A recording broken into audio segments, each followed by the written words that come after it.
मर्यादा पुरुषोत्तम राम है और लीला पुरुषोत्तम श्री कृष्ण है। पर पहले रामावतार हुआ है, तब कृष्णावतार। जिनके जीवन में राम की समझ नहीं है वो कृष्ण को कभी नहीं समझ सकते, पक्की बात है। यहां तो राम और कृष्ण के नाम पे लड़ाई चलती है। हम राम वाले हैं, हम लोग, हमारे इष्ट राम जी, हम कृष्ण को नहीं मानते। ये कट्टर लोग, इनके गुरु ने पता नहीं क्या पढ़ाया इनको। ये अंधे लोग हैं जिनको राम और कृष्ण में भी विभेद दिखाई पड़ता है। और वो तुलसीदास का वो उदाहरण देते हैं कि वृंदावन गए थे तो कृष्ण जी को उन्होंने कहा कि ये मस्तक तब झुकेगा जब मुरली छोड़ करके धनुष बाण हाथ में लोगे। अरे पूरा पढ़ लो, अधूरा पढ़ पढ़ के तो भारतवर्ष ऐसे ही मरा जा रहा है। अधजल गगरी छलकत जाए। इन भारतीयों की पढ़ाई अधूरी हो जा रही है। पूरा पढ़ो, ढंग से पढ़ो। वाह, इन लोगों का भी अपना सत्संग शुरू हो गया है। हाँ, इनकी भी अपनी योनि है।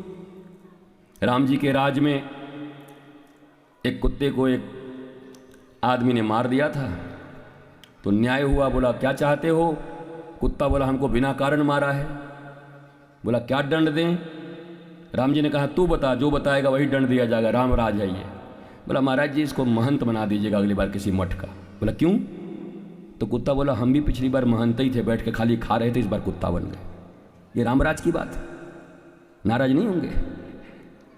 महंत का अर्थ होता है जिसने अपनी सारी इंद्रियों को, वृत्तियों को उस महान परमात्मा में अंत कर दिया है, उसको महंत कहते हैं। महान में अंत हो जाना उसको महंत कहते हैं। पेट बड़ा करके बैठ गया महंत नहीं होगा, इसको महंत ही नहीं कहते। हर शब्द का अर्थ है एकांत, महंत, संत, साधु, सिद्ध, सुजान, साधक, भगवान, सबके अर्थ अलग अलग हैं।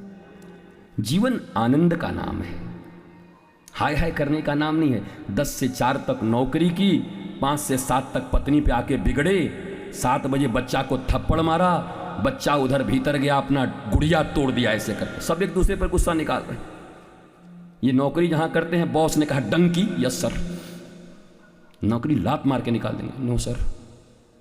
उधर से बेचारा आया 4 बजे, टिंग टोंग, पत्नी खोली, चाय पीजिएगा, खून पी जा। उधर का क्रोध पत्नी पे उतार दिया। पत्नी भी क्या करे, अभी गई मुन्ना मुन्नी अंदर खेल रहे थे, तड़ तड़ तड़। मुन्ना भी आश्चर्यचकित, अभी तो बोली थी चांद का टुकड़ा, अचानक क्या हुआ? बाप ने भर दिया गुस्सा मम्मी में, मम्मी ने तड़तड़ा दिया। अब ये बेचारा क्या करे, भीतर जाके जो खिलौना रखा हुआ था गुड्डा गुड़िया, उसको पकड़ के, जिसका जहां जोर चले, सब एक दूसरे को क्रोध दे रहे हैं। मेरे माई बाप, ये जीवन क्रोध बांटने के लिए नहीं, ये जीवन प्रबोध और बोध बांटने के लिए है। जीवन के अवरोधों से अगर मुक्ति चाहते हो तो क्रोध नहीं, बोध बांटो, समझ बांटो, ज्ञान बांटो, प्रेम बांटो, राम और कृष्ण की धारणाएं बांटो। हम तो बस क्रोध बांट रहे हैं, ये उससे, वो उससे, वो उससे, उससे, उससे, उससे सब बांट रहे हैं। भारत भूमि क्रोध के वितरण के लिए नहीं है, भारत भूमि बोध के वितरण के लिए है। जब महात्मा सिद्ध हो जाता, मुक्त हो जाता, तब भी शहर लौट आता था। हिमालय से साधनाएं कर कर के लोग वापस आ जाते हैं। क्यों? कहा मैं तो हो गया, मेरे साथ मेरे भारतवासी, मेरी मानवता, इनको कौन बताएगा? कई लोग कहते हैं आप लोगों को तो हिमालय में रहना चाहिए। अच्छा, और तुमको? बोला हम तो हैं एसी के कमरे में, भीतर भट्ठी लगी हुई है, जल रहे हैं, मर रहे हैं। बाहर एसी चल रहा है और भीतर जल रहे हैं। अशांति है, दुख है, तकलीफें हैं, डंलप के गद्दे हैं पर नींद नहीं है, फ्रिज में भोजन भरे हुए हैं पर भूख नहीं है, मंत्र चला रहे हैं टीवियों पर शांति नहीं मिल रही है। ये बोध से हो सकता है, समझ से हो सकता है। समझ गुरु के हाथ में होता है। बड़ी प्यारी बात कह रहा हूं, जीवन में गुरु मिल गए।